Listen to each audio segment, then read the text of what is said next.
Nilagyan na nga pala mga kakulit ng division ang kwarto sa second floor ng aming ipinapagawang dream house. At dahil natapos na nga lagyan ng tiles mga kakulit itong aking kwarto dito sa second floor, kaya naman ngayon lalagyan naman nga ito ng division para magkaroon na nga ng partition mga kakulit ang hallway at itong aking magiging kwarto. Tubular at hardiplex na nga lamang mga kakulit ang aming gagamitin dito sa magiging division para medyo makatipid na nga rin kami mga kakulit. At kapag hardiplex nga mga kakulit ang magiging division kahit hindi na nga muna namin ito pinturahan. 2x4 na tubular nga mga kakulit ang aming ginagamit para dito sa division para yung magiging division mga kakulit medyo makapal-kapal din nga para humabol din mga kakulit sa sukat ng hollow blocks. At habang naglalagay nga yung iba mga kakulit ng division sa second floor yung iba naman nagpapalitada ng biga dito sa first floor. At para hindi nga mga kakulit masira ang tiles na inilagay dito sa aking kwarto sinapinan na nga lamang nila ito ng karton at ng yero para yung papaltaka ng pinagwildigan mga kakulit hindi nga masusunog ang tiles. Halos maghapon nga rin nilang ginagawa mga kakulit ang paglalagay ng tubular dito sa division. Kaya naman pagkatapos nga noon kinabukasan yung hardiplex naman nga ang kanilang inilalagay dahil medyo malapad-lapad nga rin mga kakulit itong aking magiging kwarto. Kaya naman 6 na piraso ng hardiplex ang aming ipinadeliver ngayon sapagkat ang magiging division nga namin na ito mga kakulit magiging double wall. Yung may dingding na sa labas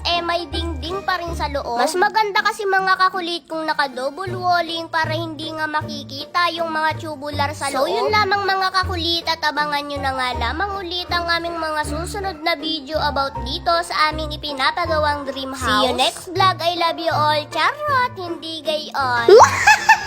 Charot!